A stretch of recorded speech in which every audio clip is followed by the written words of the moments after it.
우리 아이는 왜 이렇게 많이 울지? 내가 뭐 잘못하고 있나? 막 이러면 그 불안감이 확 커지면서 건강하게 잘 발달을 하고 있다는 거기 때문에 엄마가 할게 미안해. 마인드 컨트롤을 해야 돼요. 진짜 빠이빠이 안녕 잘 있어 이러면 어때요? 한번 연습을 해볼까요? 자, 여러분 한번 따라해보세요. 여러분 안녕하세요. 육아 PD의 강현주입니다. 이제 3월이 되고 많은 아이들이 어린이집이나 유치원에 새로 입학을 하게 되거나 이제 진급을 하게 됐죠. 새로운 환경에 아이를 보내는 부모님이라면 당연히 걱정이 좀 되실 수밖에 없어요. 특히 기관에 처음 가는 아이라면 이제 아이와 부모님 모두에게 정말 큰 변화이기 때문에 더욱더 그럴 수 있고요. 소중한 우리 아이를 엄마 아빠랑 떨어져서 다른 사람에게 맡기는 게 우리 부모님 입장에서도 결코 쉽지 않은 일일 수 있어요. 우리 아이가 새로운 환경에 잘 적응을 할 수 있을지, 엄마가 나온 후에 아이가 많이 우는 건 아닌지 마음이 참 안 좋을 때도 있어요. 저도 작년에 우리 아이를 처음 어린이집에 보내게 되면서 똑같은 마음을 겪었기 때문에 여러분의 그 마음을 너무나 잘 알고 있어요. 그래서 아이들뿐만이 아니라 우리 부모님들을 위해서 또 아이들이 기관에 잘 적응하는데 우리 부모님들이 꼭 알아야 할 것들, 꼭 유의해야 할 것들을 제가 정리해서 오늘 총 5가지 말씀드리려고 하거든요. 이걸 알고 계시면 아이들이 어린이집에 훨씬 더 잘 적응하는 데 있어서 많은 도움이 될 거예요. 여러분의 마음도 훨씬 더 편해지실 거예요. 먼저 우리 아이가 앞으로 어떻게 적응할지를 어느 정도 예측을 하는 게 좀 중요한데요. 그래야지 우리 엄마 아빠도 마음의 준비를 할 수 있고 그렇게 마음의 준비가 된 부모는 아이가 어린이집에 적응하는 데 있어서 훨씬 더 안정된 모습을 보일 수가 있거든요. 자, 아이에 따라서 정말 최소 일주일에서 한 달부터 길게는 6개월까지도 적응하는 데 시간이 걸릴 수 있어요. 이거는 기질에 따라서 또 연령에 따라서 또 차이가 있을 수 있는데요. 먼저 기질에 대해서 말씀을 좀 드리면 까다로운 기질, 좀 민감한 기질의 아이들이 적응하는데 조금 더 힘들어하고 조금 더 시간이 걸릴 수 있어요. 민감한 기질이라고 하면 이제 외부 자극을 다른 사람들보다는 조금 더 크게, 좀 더 많이 받아들인다는 의미거든요. 그래서 이런 아이들은 이렇게 어린이집 같이 처음 가는 곳, 그런 낯선 상황, 낯선 환경, 낯선 사람들의 이런 새로운 자극을 훨씬 더 크게 받아들이고 조금 더 위협적으로 느끼고 좀 더 많이 불안해할 수 있거든요. 그래서 우리 아이가 만약 좀 시각, 청각, 뭐 촉각 이런 것들이 좀 더 민감하고 그리고 우리 아이를 좀 이때까지 봤을 때 낯선 환경이나 낯선 상황에 적응하는 데 좀 시간이 걸린다. 낯선 곳에 가면은 엄마한테 붙어서 떨어지는 데까지 시간이 좀 걸린다. 이런 아이 같은 경우는 우리 아이가 어린이집에 처음 적응하는 데 있어서도 또는 진급해서 새로운 환경에 가서 새로운 반에 가서도 조금 더 적응에 시간이 걸릴 수 있다라는 점을 우리가 염두에 둘 필요가 있죠. 자, 그 다음에 우리가 고려해야 할 것은 연령이에요. 특히 낯가림과 분리불안이 한참 피크를 찍을 그런 연령에 있는 아이들은 어린이집 적응, 처음 입소해서 적응하는데 힘들어하고 더 시간이 오래 걸릴 수 있겠죠. 낯가림 같은 경우에는 빠르면 6에서 8개월부터 시작돼서 12개월에 최고조를 찍고 서서히 줄어드는 것으로 그렇게 알려져 있어요. 분리불안 같은 경우는 첫돌 전후에 시작돼서 18개월쯤에 최고조에 이르렀다가 24개월쯤에 서서히 줄어드는 것으로 그렇게 알려져 있어요. 그래서 만약 우리 아이가 6에서 8개월 그리고 24개월 사이의 아이다. 그리고 낯가림과 분리불안이 최고조인 이 첫돌 전후와 18개월 정도에 있는 아이다 라고 하면 일반적으로 물론 아이마다 다르긴 하겠지만 일반적으로 이 시기는 정말 많이 더 힘들어 할 수 있다. 다른 아이들에 비해서 이거를 우리가 염두에 둘 필요가 있어요. 이거는 발달적으로 굉장히 자연스러운 과정이고 오히려 이렇게 낯가림과 분리불안한 아이가 경험한다는 거는 건강하게 잘 발달을 하고 있다는 거기 때문에 여러분 너무 큰 걱정하지 않으셔도 돼요. 그러니까 다만 이 시기에 우리 아이가 처음에 입소를 하게 된다, 처음 어린이집에 가게 된다 하면 이 낯가림과 분리불안이 제일 많은 시기니까 분리불안을 경험하는 시기니까 아이가 좀 힘들어할 수 있겠다라고 우리가 예측을 하고 가는 거죠. 자, 이렇게 우리가 예측을 하고 어린이집에 가게 되면, 예측을 하고 입소를 하게 되면 아이가 좀 힘들어 할 때, 아이가 좀 적응이 오래 걸릴 때, 아, 우리 아이는 왜 이렇게 많이 울지? 우리 아이 다른 애들은 다 적응했는데 왜 우리 아이는 이렇게 적응이 오래 걸리지? 내가 뭐 잘못하고 있나? 막 이러면서 이렇게 막연하게 걱정하고 우리 부모님들이 불안해 하시기보다는, 아, 우리 아이가 지금 이런 시기고 우리 아이는 또 이런 기질이니까 그래, 다른 애들보단 좀 오래 걸릴 수 있어 하고 덤덤하게 조금은 그렇게 받아들일 수 있어요. 그러면 여러분의 마음이 안정되기 때문에 아이들이 어린이집에 적응하는 데 있어서 부모님이 굉장히 안정된 모습을 보이는 게 되게 중요하거든요. 이런데 굉장히 큰 도움이 되죠. 자, 두 번째는요. 제가 오늘 알려드리는 것 중에 어쩌면 제일 중요한 걸 수도 있어요. 제일 중요한 거예요. 이거는 여러분 꼭 지키셔야 되는데, 반드시 아이랑 헤어질 때 인사를 하고 아이 보는 앞에서 나오셔야 돼요. 이거는 진짜 꼭 지키셔야 돼요. 자, 엄마가 아이를 두고 나올 때 아이는 무조건 울어요. 엄마를 자꾸 매달려요. 엄마! 하면서 울어요. 그러면 그런 아이를 두고 나오는 우리 엄마 아빠의 심정이 어떻죠? 우리 엄마 아빠도 마음이 정말 불편해요. 그리고 막 엄마 아빠도 막 눈물 나는 사람도 있어요. 저도 막 눈물이 날 뻔한 적 있거든요.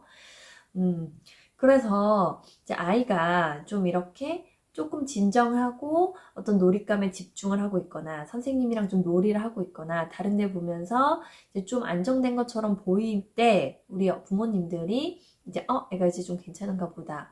울지 않게 엄마 아빠가 지금 슬쩍 나와야지 하고 그냥 슬쩍 나오시는 분들이 있어요. 인사를 안 하고. 자, 이렇게 되면 이건 정말 괜찮은 걸까요? 아이가 괜찮은 걸까요? 자, 이렇게 엄마 아빠가 그냥 슬쩍 나오면 나중에 아이가 딱 뒤돌아 봤는데 엄마가 없어요? 아빠가 없어요? 그러면 그 불안감이 확 커지면서 훨씬 더 많이 울고 힘들어할 수 있어요.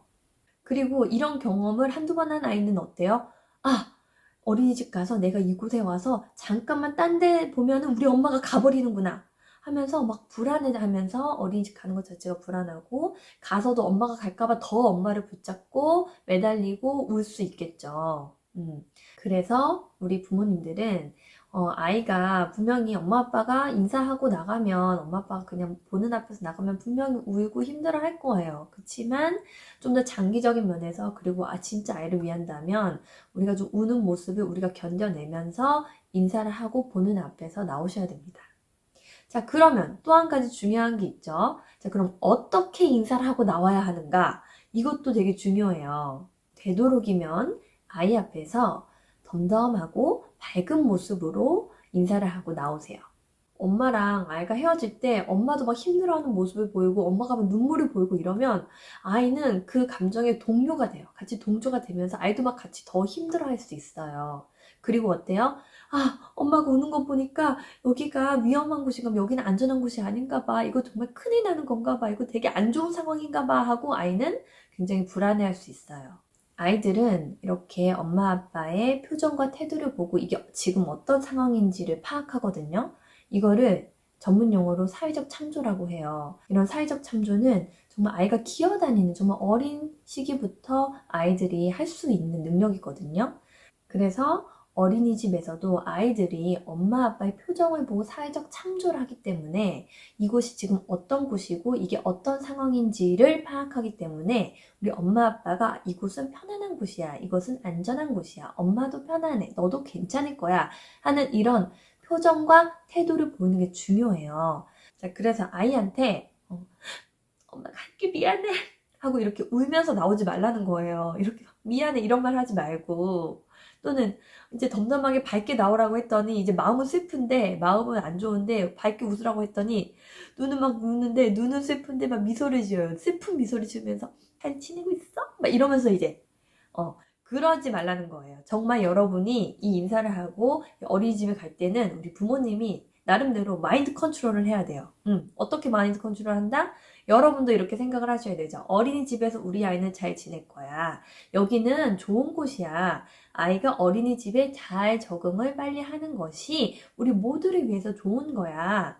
내가 아이를 어린이집에 맡기는 게 결코 내가 나쁜 엄마라는 건 아니야. 아이가 어린이집에 가 있는 동안 엄마 아빠도 자기 일을 하고 그래야지 아이를 다시 만났을 때 훨씬 더 좋은 양질의 양육을 할 수 있어. 라는 걸 여러분이 딱 머릿속에 두시고 마인드 컨트롤을 딱 하셔야 돼요. 그리고 아이 앞에서는 담담한 모습, 밝은 모습을 보이시는 거죠. 자, 그리고 또 인사를 하는 방법 중에 제가 팁을 하나 또 드리면 안녕, 잘 있어, 빠이빠이, 이따 봐 이런 진짜 인사하는 말을 되도록이면 하지 않는 게 좋다. 왜? 진짜 빠이빠이, 안녕, 잘 있어 이러면 어때요? 헤어지는 것 같아요. 엄마가 막 가는 것 같아요. 아빠가 가는 것 같아요. 우리 진짜 헤어지는 거야. 막 A 입장에서는 그렇단 말이죠. 그래서 저 같은 경우에는 이런 말을 그냥 안 했어요. 인사할 때. 자, 그럼 어떻게 하면 되냐? 이제 저는 어떻게 했냐면요. 자, 표정과 태도가 담담하고 밝고 안녕, 빠이빠이 이런 말을 하지 않는다. 자, 그럼 어떻게 인사를 하면 될까요? 재미있게 놀고 있으면 엄마가 데리러 올 거야. 재밌게 놀고 있어. 이 정도. 그래도 아이는 울어요. 어쩔 수 없어요. 그치만 막 엄마가 막 슬퍼하거나 막 불안해하거나 이런 모습 보이는 것보다는 아이가 훨씬 더 안정감을 느낀다는 거예요. 자, 그리고 또 하나 주의할 거는 이제 아이가 운다고 해서 막 갈팡질팡 이렇게 좀 우물쭈물하는 모습은 되도록이면 보이지 않는 게 좋다. 가려다가 애가 막 울어요. 그럼 다시 돌아와. 막 이런 모습을 보이면 아이는 어때요? 계속 울겠죠. 왜? 내가 울면 엄마가 돌아올 것 같으니까.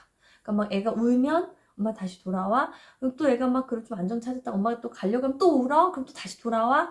자, 이게 반복이 되면 어때요?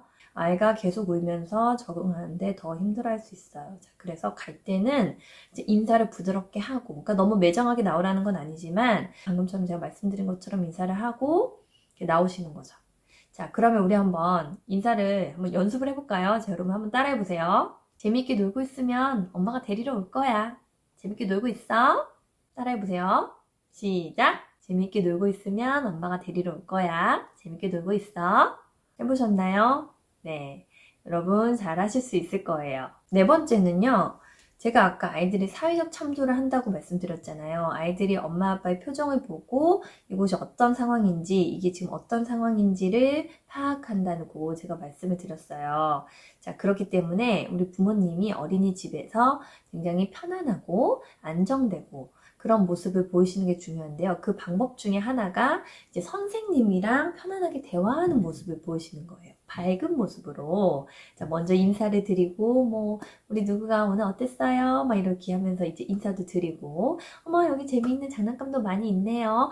저 장난감은 우리 초록이가 좋아하는 건데, 막 이러면서 이제 선생님이랑 밝게, 편안하게 대화하는 모습을 아이한테 보여주는 거죠. 저도 이렇게 많이 했었는데, 이제 저희 아이 같은 경우에는 제가 이렇게 선생님이랑 대화하는 모습을 밑에서 유심히 쳐다보는 걸 제가 느꼈어요. 그러니까 매번 갈 때마다 초반에는 좀 그랬거든요. 그래서 아이들은 이렇게 모르는 것 같지만 은연중에 이제 부모님이 선생님과 하는 대화 같은 것들을 보면서 아, 선생님이 좋은 분인가 봐. 아, 엄마랑도 친한가 봐. 여기 괜찮은 곳인가 봐. 이 선생님 좋은 사람인가 봐. 이제 이러한 느낌들을 받는다는 거죠. 자, 그러면 아이가 선생님이랑 더 빨리 친해지고 이 어린이집에 적응하는 데 훨씬 더 도움이 되겠죠. 자, 그리고 다섯 번째는 자, 되도록이면 결석을 하지 않는 거예요. 물론 아이가 아프거나 이제 그러면 어쩔 수 없이 결석을 하는 상황이 발생할 수 있는데 이제 그게 아니라 애가 좀 너무 힘들어하는 것 같아요. 애가 너무 오늘은 울어서 못 가겠어요. 이제 이러면서 안 가게 되면 이제 아이가 좀 헷갈릴 수 있어요. 그래서 아이가 내가 울면 안 가나 봐. 내가 이렇게 힘들어하고 우는 모습을 보이면 안 가나 봐 라고 잘못된 인식을 하게 될 수 있거든요. 그래서 아이한테 어린이집은 원래 가는 곳이고 항상 매일 가는 곳이야. 그게 이제 생활의 일부다 라는 그런 느낌을 갖도록 우리가 해주는 게 좀 중요해요. 그래서 좀 갔다가 일찍 데리고 오는 한이 있더라도 그리고 잠깐이라도 가는 한이 있더라도 매일매일 가는 그런 경험을 하게 해주시는 게 좋습니다. 우리 어른들도 새로운 곳에 가면 스트레스를 받고 적응하는데 좀 시간이 걸리잖아요. 이제 그런 것처럼 아이들도 이 시기에 굉장히 스트레스 수준이 좀 높아져요. 불안 수준도 높아지고요. 그래서 집에 오면 이제 그 어린이집에 가기 전보다 훨씬 더 짜증도 많이 내고 막 소리도 지르고 화도 내고 이제 더 많이 울고 이제 이런 모습을 보일 수가 있어요. 그리고 아이에 따라서는 뭐 자다가 깨서 자주 운다든지 이제 이런 모습을 보일 수도 있고요. 그러니까 아무래도 이제 스트레스를 많이 받아서 그런 것인데, 이제 이 시기를, 이 스트레스, 이 불안을 잘 넘길 수 있도록 우리가 잘 도와주는 게 되게 필요한데, 애가 막 별것도 아닌 거 가지고 막 울고 화내고 짜증내고 이런다고 너무 훈육에만 초점을 맞추시기보다는, 지금 우리 아이가 적응을 하느라고 좀 많이 힘든가 보다, 좀 스트레스를 많이 받나 보다 라고 여러분이 인지를 하고 계시고, 이제 아이가 여러분과의 놀이, 대화를 통해서 이 스트레스, 이 불안을 잘 넘길 수 있도록 우리가 도와주면 참 좋을 것 같아요. 그래서 예를 들면 집에 있는 걸 좀 좋아하는 아이다. 그러면 주말에 막 또 새로운 곳에 막 나가고 막 이런 것보다는 이 적응 기간 동안에는 좀 집에서 주말에 엄마 아빠랑 오손도손 그냥 알콩달콩 자기가 좋아하는, 원래 좋아하는 익숙한 놀이를 하면서 좀 편안한 그런 시간을 보내는 것도 좀 좋을 것 같고요.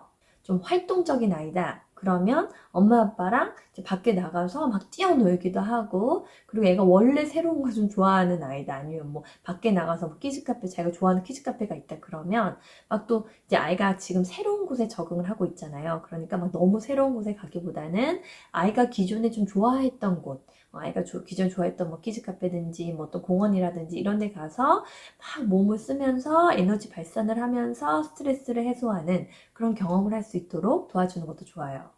그리고 만약에 집에서 놀이를 한다면 뭐 점토놀이나 뭐 물놀이나 이런 것처럼 뭐 비교적 규칙이 적고 아이가 긴장을 완화시킬 수 있는 그런 놀이들 위주로 해주시는 게 좋습니다. 이 아이가 이 적응 기간에 하면 좋은 그런 놀이에 대해서 제가 다음 영상에서 한번 좀 더 구체적으로 다뤄볼게요. 그것도 좀 도움이 되셨으면 좋겠네요. 자, 오늘은 여기까지고요. 좋아요, 구독, 알림 설정 하시면 다음에 제가 올리는 또 도움이 되고 또 재미있는 영상 보실 수 있을 거예요. 여러분과 아이들의 기관 적응을 응원하면서 자, 우리 다음 시간에 또 만나요. 오늘도 육아팅 하세요.